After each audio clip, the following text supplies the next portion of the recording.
There's been a lot of information we've covered. Anybody have any questions? We had one on vampires, how that came. And I haven't really studied that out, but my gut feeling is that would be demonic activity. And be careful with demons.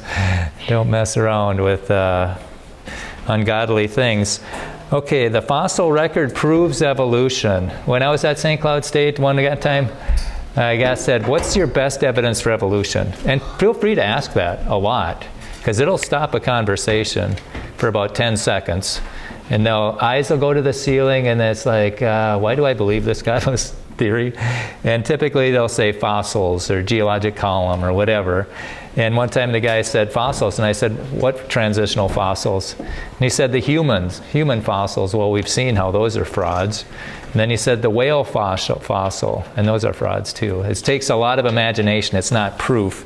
But let's take a look at how, again, this is debunked.org, how they prove evolution, or how they look at fossils. We've unearthed millions of fossils around the world, so with all this evidence, so to speak, it's clear that the fossil record proves evolution, right? Well, actually, no. Didn't when Darwin was alive, and hasn't since he's been gone. In fact, Chucky D himself knew this when he wrote the following. Geology assuredly does not reveal any such finely graduated organic chain, and this, perhaps, is the most obvious and gravest objection which can be urged against my theory. The explanation lies, as I believe, in the extreme imperfection of the geological record. Okay, but surely after all the time since Darwin, digging and discovering fossil after fossil, we have a more perfect geological record that supports evolution, right? Not even close, bud. Listen to how two renowned evolutionary biologists summarize the truth. Instead of finding the slow, smooth, and progressive changes, they saw in the fossil record rapid bursts of change, new species appearing seemingly out of nowhere and then remaining unchanged for millions of years, patterns hauntingly reminiscent of creation. The fossil record doesn't show gradual change, and every paleontologist has known that ever since Cuvier, or however you pronounce that. Okay, I could go on, but there's always going to be opposing views because on both sides of the debate, the same evidence is interpreted through different worldviews. You got to remember that, people. Facts don't say anything. People say things based on their interpretation of facts influenced by their worldview. But that's a whole other subject, and I don't want to get into it right now. Instead, hey, let's have a little fun and take a look at some popular secular articles and charts on the fossil record and see if we can learn to separate facts from interpretation of facts by asking a few simple questions. Question 1. Did the artiste take any artistic license with what I'm looking at here? Check this out, because this happens all the time. Look, isn't that sweet? So cute and fluffy. Okay, why do you think the artist made these creatures appear more human-like by throwing in an affectionate smile and depicting them hanging out like a human family going to a picnic or something? Why did he draw them walking upright? Why make the shapes and colors of their eyes more human than ape? Is any of it based on actual fossil evidence? Of course not. But if you want the story of evolution to appear more convincing, you just might fill in missing gaps with your presuppositional imagination. Just saying. Question 2. Is the attention-grabbing headline or title supported by actual facts? For instance, take a look at this popular book called Why Evolution is True. We don't even have to go any further than the jacket on this one, because on it you got a dino evolving into a bird in 3 simple steps. There you go. But then on the inside, this is written, and I kid you not. The jacket depicts a chronological sequence of fossils showing the evolution of birds. We do not know whether the actual line of descent included, now wait for it, the first 3. Say what now? Doesn't that mean these 3 shouldn't be on the cover then? Which means all you got is a modern bird, right? No evolution, just a bird. Talk about worldview filling in gaps. On to question 3. What do the graphics on evolutionary charts indicate? I mean, they sure do look convincing. For instance, on this one from the dinosaur book, you got solid red columns and white columns showing gradual progression over time. But let's read the almost imperceptible 2-point font over here. It reads, tinted areas indicate solid fossil evidence, which means the white areas represent no solid fossil evidence, right? Okay, then take them away. Uh-oh, looks like patterns hauntingly reminiscent of creation, I'd say, right from their own charts. And the same thing goes for the dotted lines on this one. Look at all of them. Just so we're clear, dotted lines indicate zero evidence. Remove them and what do you get? No transitional forms or evidence of gradual progression. A bat is a bat, a kangaroo is a kangaroo, and a horse is a horse. Of course, unless, of course, the horse is Mr. Ed. Look, people, all I'm saying here is if you got facts, put them in there. If you don't, leave them out. But don't draw downright dubious, daft, dare I declare, dunderheaded dotted lines of deliberate deception dogmatically and dastardly doodle to disguise definitive data. No, Just admit what you actually see. Overwhelming evidence of living things, according to their kinds, suddenly appearing, which, as a reminder, is exactly what the Bible teaches. Now, I don't even have time to get into TV, movies, and documentaries. All I ask is that you use the same line of questioning when you watch them. And in summary, we agree with Mr. D. Geology assuredly does not reveal any such finely graduated organic chain. Not then, not now, not ever. And that means the whole idea that the fossil record proves evolution has been debunked. Adios. So there, in a few minutes, you get all that information, and that's just one of dozens. This is from Answers in Genesis. Again, we're going to hit the fossils again because that's one of their icons of evolution that they hold up. Now this one I've heard quite a bit. The fossil record speaks for itself and it proves evolution. Really? Well, first of all, evidence like the fossil record doesn't speak for itself. It's interpreted through a person's worldview, like looking through a lens. We all have the same evidence in the present, the same rock layers, the same fossils, etc., and we interpret this evidence in regard to the past through the lens, or worldview we use. An evolutionist will interpret the evidence through the lens of what he's been taught about evolution in millions of years, but a biblical creationist will interpret the same fossils differently through the lens of the Bible. Now, both are looking at the same evidence in the present, but both are interpreting it very differently. So looking at the fossil record in the present, because that's all we have, and interpreting it through the lens of God's Word, we find that what we actually observe in the present confirms the interpretation obtained by looking through the lens of the Bible. Now, the only meaningful place to start is with the word of someone who has seen everything from the beginning and told us exactly what happened. That someone is God, who has given us a written account of the world's true history in the Bible. Genesis 1:1 says, "In the beginning God created the heavens and the earth." Now, God's written word tells us that during creation week, God created different kinds of animals and plants according to their kinds. The implication is that they will produce after their kind. That's exactly what we see today, isn't it? An elephant produces an elephant, a dog produces a dog, and on and on. Now on the sixth day, man and woman, Adam and Eve, were also created, and God declared everything very good. It was complete and perfect, and there was no death because there was no sin. Later on in Genesis chapter 3, it is revealed that the man and woman, being tempted by the serpent, rebelled against God, broke his command, and sin and corruption entered the world. In fact, the entire creation was altered and is no longer in its originally perfect, very good state. People and animals began to die. But could gradual death in such a short period of time account for the fossil record we observe today? Not only that, to form a fossil, the animal or plant has to be covered quickly. And since we find billions of fossils all over the world today, something that could have killed billions of things rather quickly had to have occurred. Not to mention, we also find many fish and other marine fossils at the tops of today's mountains. So, what in the Bible could account for that? What could cause billions of dead things to be buried in rock layers rapidly laid down by water all over the earth? Well, flip to Genesis chapter 6 through 9 and you'll read the account of the global flood in Noah's day. Essentially what happened is that men were so corrupt and violent that God selected a righteous man, Noah, and his family to build a huge ark and get in it along with a pair of each land animal kind. And then God caused a worldwide flood. The water gushed up from the ground and water fell from the sky. The earth was totally covered with water and all land-dwelling, air-breathing creatures outside the ark were killed. All of them. It was a massive and destructive event. After more than a year, the waters had subsided enough that Noah and his family and the animals could get off the ark. Now, what would a worldwide flood do to the earth? Well, far too many things to discuss here, but it would have definitely totally changed the earth's terrain. It would have tossed things all around, and it would have destroyed billions of plants and animals, burying them all over the earth. So based on the biblical worldview, we know that God created everything and it was perfect. But because of man's rebellion, people became corrupt and all kinds of things began to suffer and die. Because of man's continual violence and corruption, God destroyed all people and all other land-dwelling, air-breathing creatures in the world, save Noah, his family, and representatives of all land-dwelling, air-breathing animal kinds, with a global, catastrophic deluge. The fossil record that we observe today makes perfect sense within the biblical worldview. Now I could go on, but enough said. Any ideas on that one? Any thoughts, comments, questions? The thing that occurred to me is that once that ark door shut, judgment began. And if they weren't on the ark, they got judged. And there's going to be another judgment coming. And if they're not in Christ, they're going to be judged. And that's why we need to get busy helping people see that we're being lied to. And if they, because some people won't listen to God or Jesus, they don't believe in it at all. It's like, well, then look at your worldview. You have more faith than I do, thinking hydrogen and helium turn into people.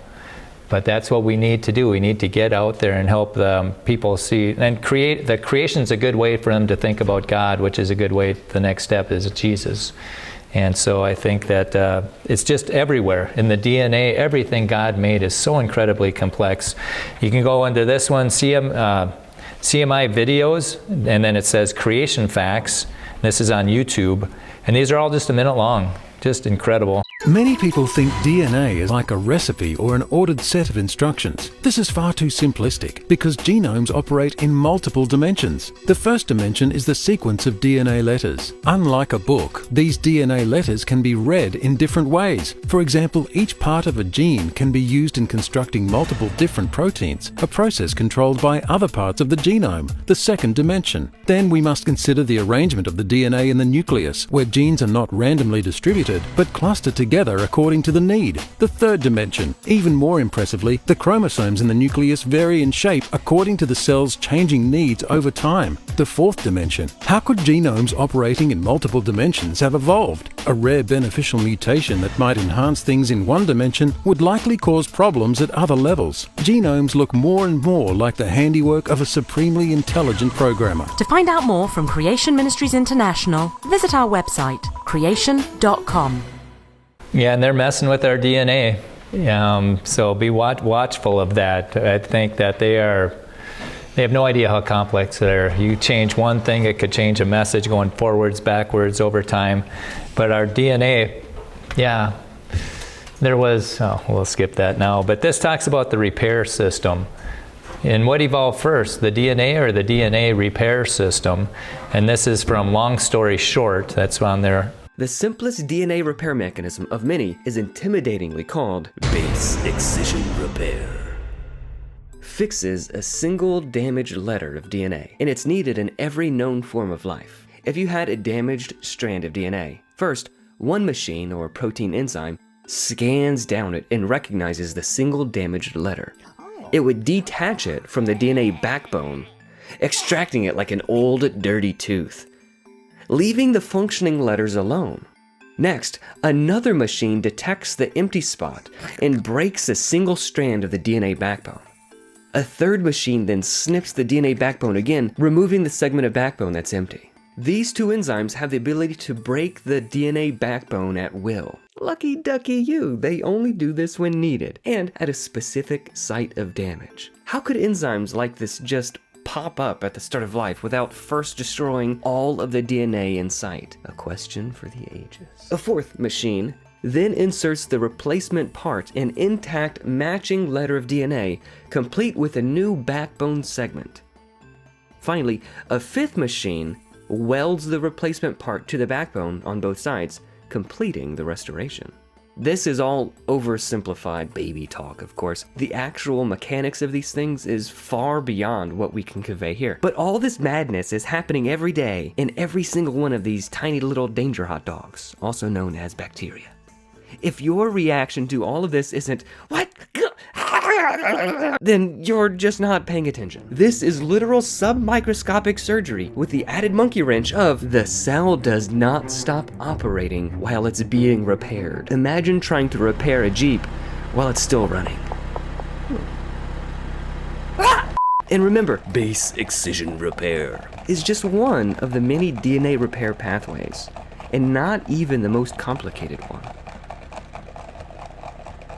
Even the simplest organisms absolutely need repair mechanisms. The first life and all life needs repair at the very beginning. In bacteria, the instructions to make these 5 enzymes are coded in DNA, requiring more than 8,000 letters of information. If you're smart, you'd notice, just like the scientist Manfred Eigen, that this is a huge paradox. That much DNA could have never accumulated unless it was first protected by repair mechanisms. But the repair mechanisms themselves require at least this much DNA. On YouTube, just type in "long story short, origin of life," and you'll get all those. You can see this, it's just a minute clip, but you ever wonder how a baby that's living in its mother in fluid can breathe air, like immediately? You know, they're just incredible things. And he explains all these valves, because when the baby's inside the mom, you don't really need the heart too much or the lungs at all. And so there's bypasses that go around, and so he'll explain this. Here's the prenatal with its 3 separate loops. Here's the newborn with the one loop that just goes figure 8, back and forth, body, lungs. What must happen? The ductus venosus, the bypass around the liver, has to close. The umbilical vein closes and the umbilical arteries close. The shortcut through the top half of the heart, through the foramen ovale, has to close. Look at the foramen ovale closing. With that increased pressure, that door is going to slam shut. And it happens just about that fast. It takes a few seconds. Over the next 2 or 3 weeks, cells grow and the thing is sealed shut. What about closure of the ductus arteriosus, that bypass around the lungs? It goes from this big wide artery down to that ligament. It becomes a ligament over the course of the next weeks. So those 5 things have to happen. The first time. They have to happen the first time or it's not going to live. And dead things don't reproduce. And I showed my brother that, and I said, and he's got a dairy farm. I said, that probably happened in every one of your calves. And I gave a creation tour at the zoo, and I said, this probably happened at every one of those mammals. Just an incredible design that had to be there right from the beginning, or it's dead. And now whenever I see a monarch butterfly, I just stop and watch it, and I'm just in awe. It's an evolutionist's worst nightmare. I mean, how does a caterpillar, which has no reproductive organs, go into a chrysalis and then come out as a butterfly? It dissolves itself. How do you do that by chance random processes? It's got to get 100% through, or it's dead. It can't get 50% through, or even 99% through. It's got to get 100%, and that's supposed to happen all by chance. That takes way more faith than I have. And then this is, again, ICR, that's a fact. And then, their science is so bad, they don't want you to question it. And this guy says, even if all the data points to an intelligent designer, it's excluded. One of the basic tenets of science is that open-mindedness is critically important, and the evidence should be followed wherever it may lead. But some scientists say that we should not always be so open-minded, and that some conclusions should not be allowed, even if demanded by all the evidence. They say that no matter how much evidence there is for ingenious design in life, in the structure of the universe, or in libraries full of encoded information in genomes, they must not even consider the possibility that God might have had anything to do with the creation of such wonders. One scientist said, even if all the data point to an intelligent designer, such an hypothesis is excluded from science because it is not naturalistic. But this simply reveals a philosophical bias against God. Many highly qualified scientists believe the Bible's account of creation provides a much better explanation for the existence and operation of the universe. To find out more from Creation Ministries International, visit our website, creation.com. And people, they get fired if they question Darwinian evolution. And I was talking to Representative Putnam or Senator Putnam in Minnesota. I went to his town hall meeting, and I got to walk with him out to his car. And I talked to him about evolution and kind of what I'm talking to you guys about. And I said that over 1,000 PhD scientists doubt Darwinian evolution. You can go into Darwinian or descentfromdarwin.org. Actually, I emailed it to him later. I emailed him the link. There's over 1,000 PhD scientists that do not believe Darwinian evolution works. And I asked him, can that fact be taught when the kids are being taught evolution? He never emailed me back, but people are getting fired. See, they can't beat the creationists in the science room.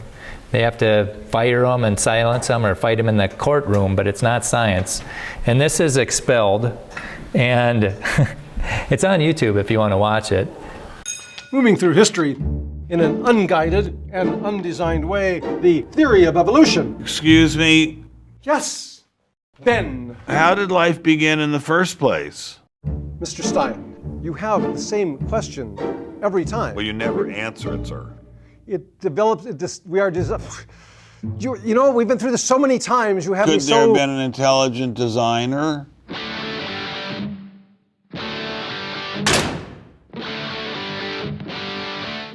So what are you here for? I made a movie. Join Ben Stein in this year's most controversial documentary film. If they value their careers, they should keep quiet about their intelligent design views. I was viewed as an intellectual terrorist.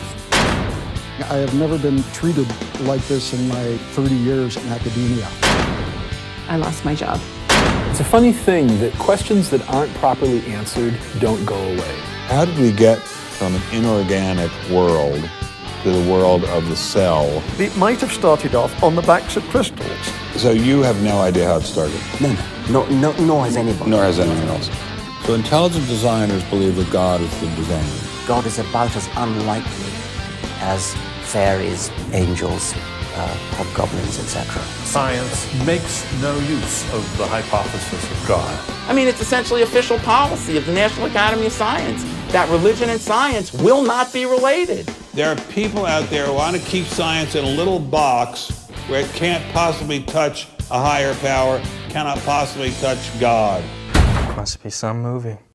Expelled. No intelligence allowed. It's awesome. I'd encourage you to watch that. And he links it to Nazi Holocaust. You know, that's what the Nazis thought. They were the superior race, and they were going to get rid of the inferior race.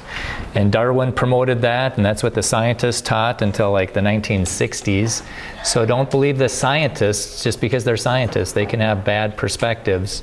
And what they're doing is they're saying all that we allow in science is a natural explanation. They won't allow a supernatural creator. And that's like if I had a chest of gold here, and I said, you guys can have all the grant money and time to find this gold, but you have to look in this building. And I put it out in the parking lot. You can't find it because you're not allowed to look outside this building. And you'll probably trip over it every time you come in from your car, but you're not allowed to look there. If you point at it, you're probably going to get fired.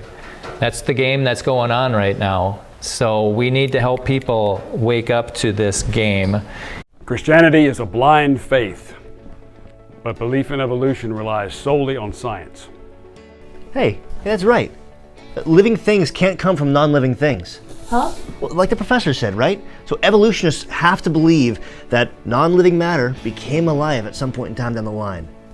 Professor, can you give me a non-disputed scientific fact of how that could happen? There are several theories, but science is still trying to figure that one out. Right. So the law of biogenesis states that life can only come from life. It is scientifically impossible for life to generate by itself. But that is exactly what you believe, sir. And that is the definition of blind faith. Yeah, the creationists, we got the evidence on our side. We just have to get it out there so people can think. They're not being allowed to think in our government classrooms. They're being forced to memorize a certain way. And here's the thing on climate change. You've heard of that? It used to be, in the 70s, they were freaking out about global freezing.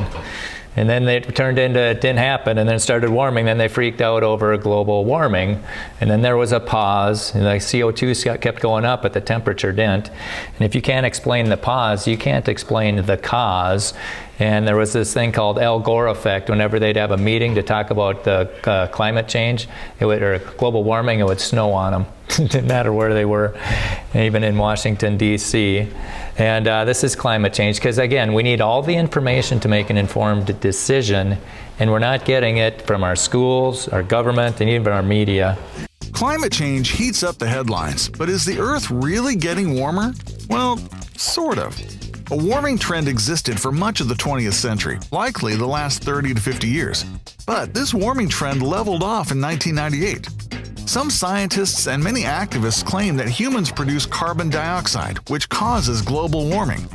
They often point to the famous hockey stick diagram used in the 90s to supposedly prove their point. But research shows that the rise in CO2 actually happened after the Earth's temperature started rising. That means CO2, man-made or otherwise, did not cause the warming after all. And two significant changes in climate occurred within the last 1,000 years: the medieval warm period and the Little Ice Age. Both changes happened before human industry could have influenced climate. So it's much more likely that climate change occurs naturally. For example, climate physics link fluctuating solar outputs to Earth's temperature. Should responsible citizens blame themselves for global climate change? Science has not yet ruled out human activity as playing a small role, but factors far beyond man drive most or all climate change. But it does matter that we take care of Earth, not because our failures could completely wreck the environment, but because God placed us here to take care of His creation and to know and enjoy Him through the things that have been made. Romans 1:20.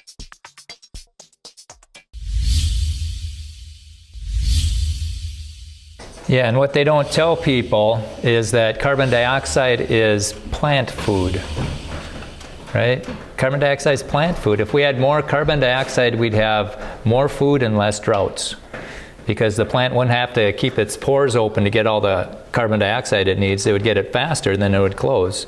So they wouldn't dry out as much, the ground wouldn't dry out as much. There's a good book called Inconvenient Facts that basically says, yeah, it might be getting warmer, but that's a good thing, because civilization thrives in the warmer. It's like that. And we've had fluctuations in the past. You know, how come the glaciers melted? There weren't any coal plants. You know, what stopped the Little Ice Age? And so, yeah, it fluctuates, and what they're not including in the formula is sunspots. You know, and that I think has a lot more to do with it, because I think Mars heaved it up, and we don't have any coal plants up there. But anyhow, that's climate change. CO2 Science.org is also a good one to go to. Another one that I like is Real Science Radio, rsr.org. This is when I listened to all these shows all the way down. You can get them, download them, you could buy DVDs. And let's see, Daniel Kish's Batman. I don't know if I showed you that one or not, but that's your assignment. Listen to the Daniel Kish interview on Real Science Radio. Otherwise, you can see his video on one of my talks. I think it's God's Amazing Designs. At the very end of that, it shows this kid who lost his eyes. When he was 9 months old and 13 months old, he lost his eyes because he had cancer, and he started to click with his tongue. And his brain processed the sound waves so he can echolocate like a bat. And you can go into this rsr.org/Batman, and you can hear him being interviewed.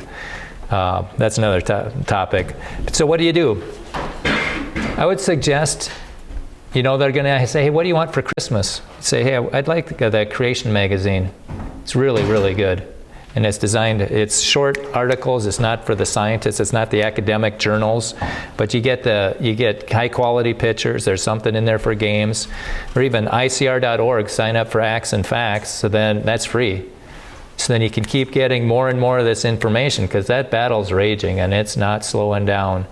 Those atheists, they want now, when you reject God the Creator, and you can go into this, I didn't put it in there, but ynharari.com, Yuval Harari, ynharari.com, you'll see an evolutionist. The first thing, and he's a best-selling author, like 35 million books in print in 65 languages. He speaks at the World Economic Forum, and he says on that website, history began when humans invented gods and will end when humans become gods.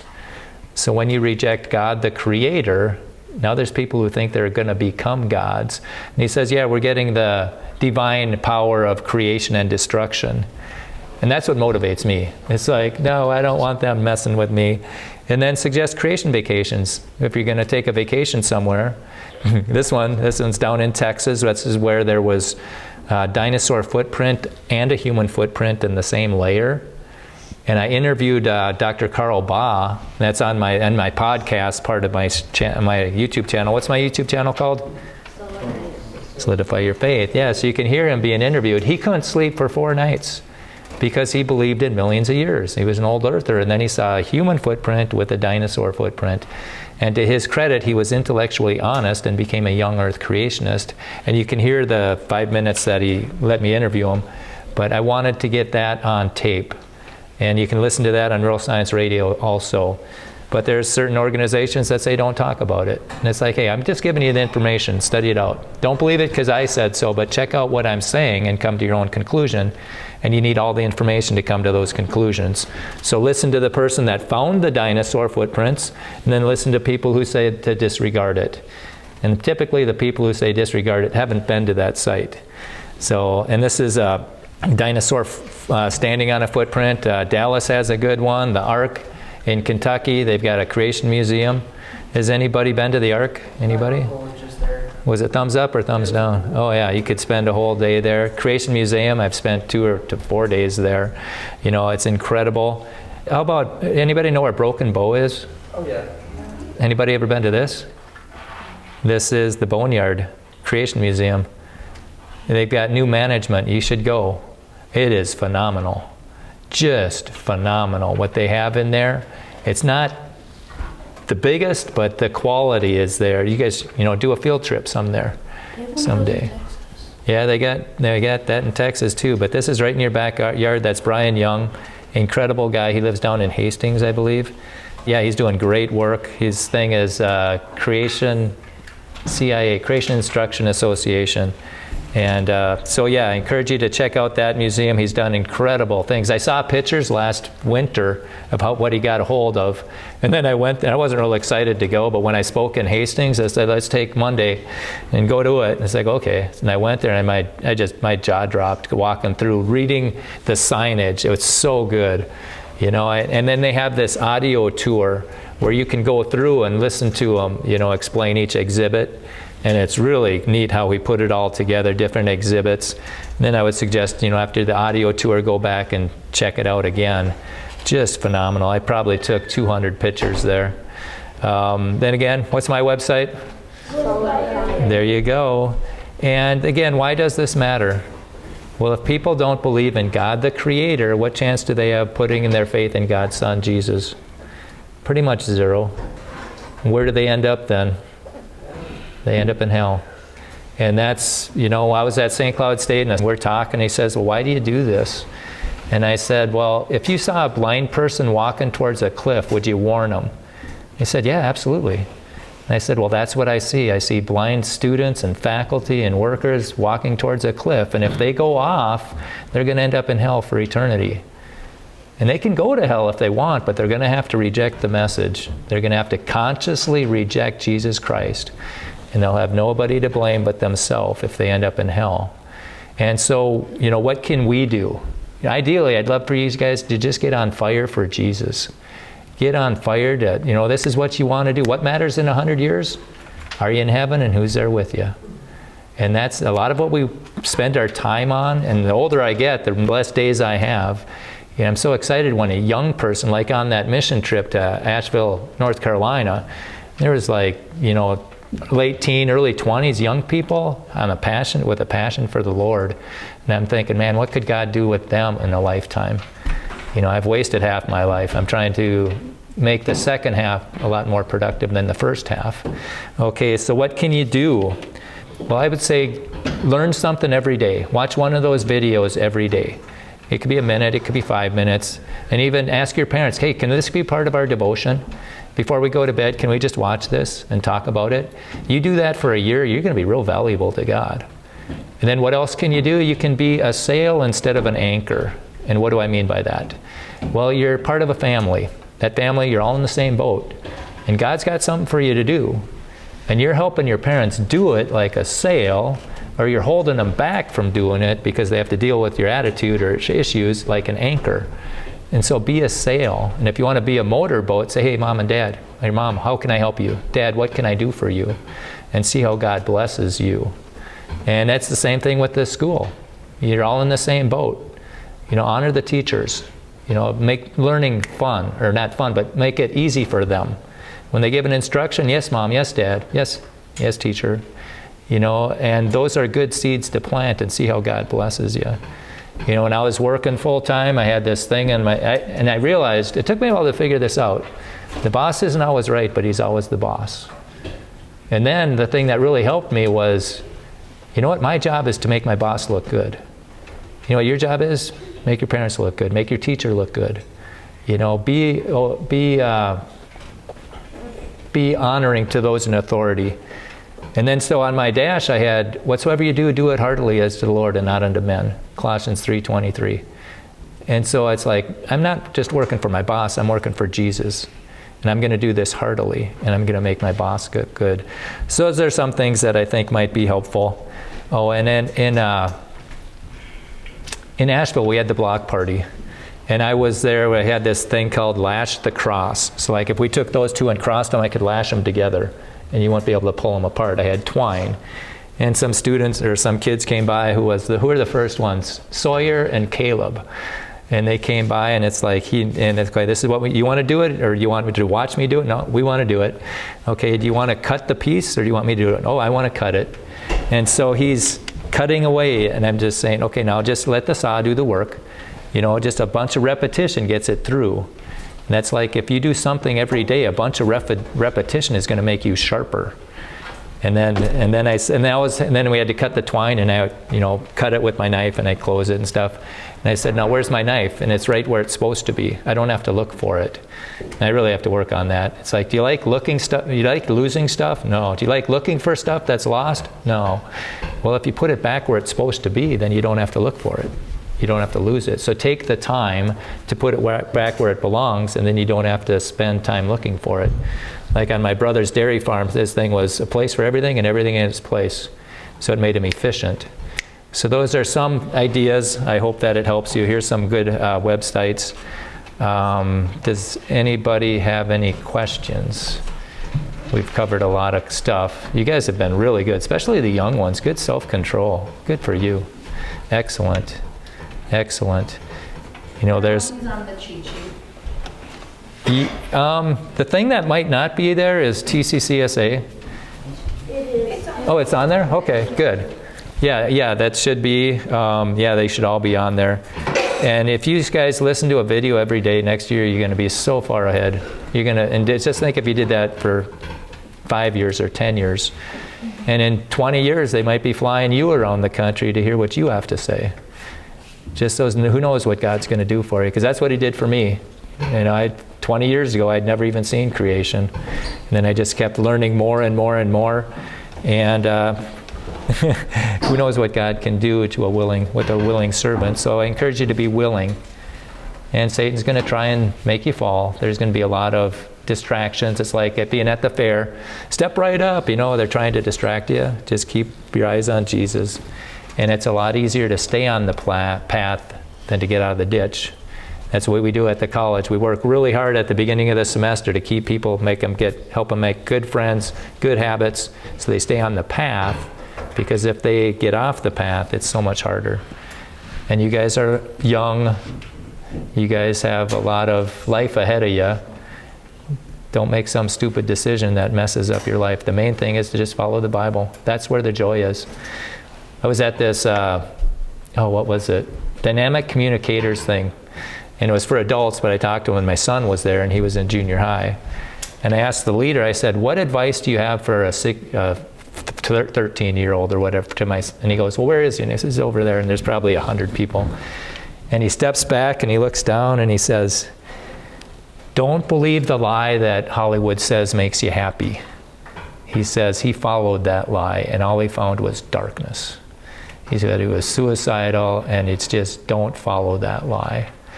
And that's a good question for you when you meet people. Hey, what advice would you have for somebody like me? We asked Ken, a teenager. We asked Ken Hovind that, and he said, well, make sure you can make an income with your mind and your hands. That way if something happens with one, you can do the other. And then he said, and have hobbies like electrical and plumbing and stuff like that. Carpentry, I wish I'd have that skill. I went to a building project out in Illinois by Chicago, and I was just amazed at the skill these guys had. And I didn't have it. I understood garbage and dumpster. That was my job. It wasn't much value. And I could pull wire through the conduit. But if you can, learn carpentry. You can really be a blessing to churches. Plumbing, electrical, you'd be a blessing to your wife and your whoever. And then if you want, and the last thing is, there's a lot of people out there. They all have a lot of information for you. First thing you got to figure out is, are they on God's side? And how do you figure out if they believe what God says? You just ask them, where did people come from? If they point you to Adam and Eve, they believe what God said. If they point you to ape-like ancestors, they don't believe what God says. And if they don't believe what God says, then you got to be very, very, very careful on believing what they say, especially about the past or even what's right or wrong. All right. Well, thank you. Boy, that was almost 2 hours. You guys were very good self-control. I appreciate the attention. And I will be around if you want to see more stuff. If you want to do on your homework, feel free. There's some other things I can show, but I do want to respect your time. You got other things going. So again, thank you very much for the invitation for me to come. That's one. Yeah, you're welcome.